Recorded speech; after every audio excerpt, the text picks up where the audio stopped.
Hello everybody, this is Gordon. We're going to do a single set of problems, trigonometry for physics.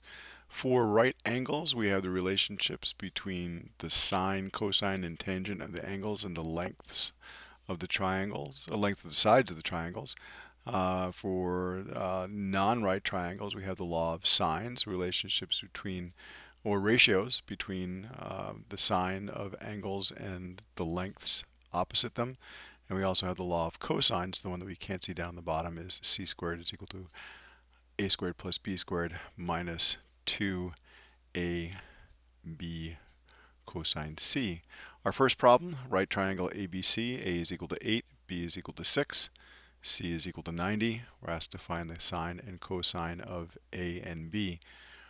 Taking a look at the relationships we have on the right-hand side, sine of A and B can both be expressed as ratios of the length of sides of the triangle. So if we know what the length C is, we can come up with the answers to the question, and we recall C is equal to the square root of the sum of the two other sides, which is true for a right triangle. And so in this case, C is going to equal the square root of 6 squared plus 8 squared, which is equal to 10. And then using that, sine of A is going to be 8 divided by 10, or 0.8. The sine of B will be 6 over 10, or 0.6. The cosine of A will equal 6 divided by 10, 0.6. And the cosine of B, I'm sure you get it, 8 divided by 10, 0.8. And that's our first problem. The second problem, given right triangle ABC with A equal 40 and C, the hypotenuse, 400, find B and the length of the other two sides. Finding B is relatively simple. The sum of the angles of a triangle is always equal to 180. And given that this is a right triangle, C will be 90 and A is 40. So B will equal 180 minus the sum of the other two sides, 90 plus 40. And we get, as an answer, B is equal to 50 degrees.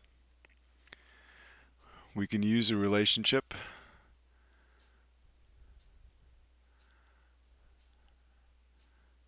cosine A is B over C, and here we have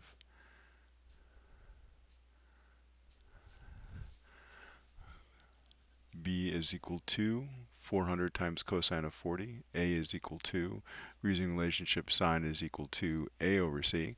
And so we have B is equal to 400 cosine 40, and A is equal to 400 sine 40. B then becomes 400 times 0.766, A 400 times 0.463, giving a final value of B 306. And for A, we get a numerical value of 257.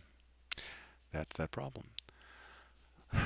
Problem 3, given triangle ABC with A equals 64, B is equal to 71, and B, the length of the side opposite angle B, having a value of 40, find C, the value of the third angle, and the length of the other two sides.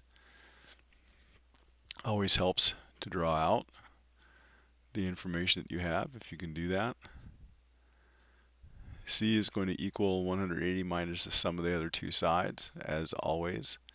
And so 180 minus 135, which is equal to 45 degrees.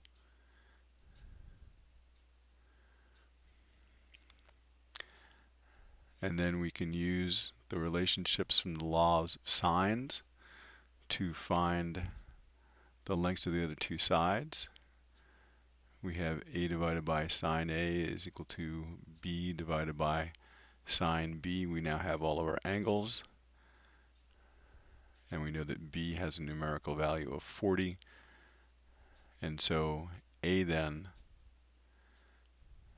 becomes B times the sine of A divided by the sine of B.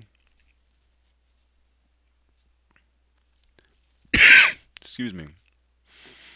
And so A will equal 40 times the sine of 64 divided by the sine of 71.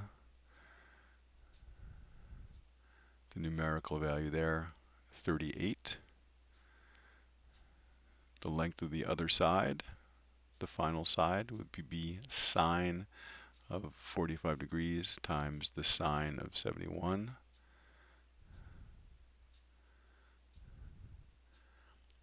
Sine of 45, of course, being 1. No, 0.5. No, 0.707. Numerical value for C, 29.9.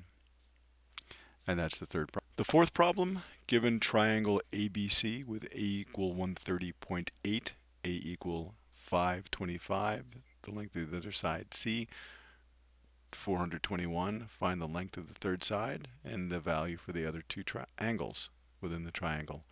We'll use the law of sines to find C. We have lengths A and C, so sine of C will equal C sine A divided by A. C then, sine C becomes 421 times the sine 130.8, all divided by 525. Sine of C then becomes 0.607, and then C is the inverse of sine of that number, the inverse sine of 0.607. Numerically, it comes out to be 37.4 degrees. The value for B then falls out pretty quickly. The sum of all the angles in a triangle is 180, so B will equal 180 minus the sum of A and C, or 180 minus the sum of 130.8 and 37.4. And when we plug the numbers into the calculator, we have a numerical value of B, 11.8 degrees. We can go back to the law of sines to come up with a numerical value for the length of the triangle opposite side B. We'll have B is equal to A times the sine of B divided by the sine of A. B we just found to be 11.8, so B will equal 525 times the sine of 11.8. All of that will be divided by the sine of 130.8. Numerically then B has a value of 142, and that's the problem. Our final problem, problem number 5, given triangle ABC with A equal 14, B 18, and then angle C equal 130. We're asked to find the length of the other side, the length of the side opposite angle C, and the value for the angles A and B as well. We'll use the law of cosines to come up with a value for C. C squared equal to A squared plus B squared minus 2 times A times B times the cosine of C. And so C squared will equal 14 squared plus 8 squared minus 2 times 14 times 8 times the cosine of 130. Numerically, that gives us a value of C. Once we take the square root of all of that, 20.1. The sine of A will be A, the length of A, times sine C divided by the length of C, 14 times the sine of 130 divided by 20.1, the value that we just determined. Sine of A is 0.533. A then becomes the inverse sine of 0.533. Numerically, that is 32.2 degrees. And then very quickly, B is equal to 180 minus the sum of A and C, or 130 plus 132.2, numerically 17.8 degrees. And that's the set. Thanks for watching.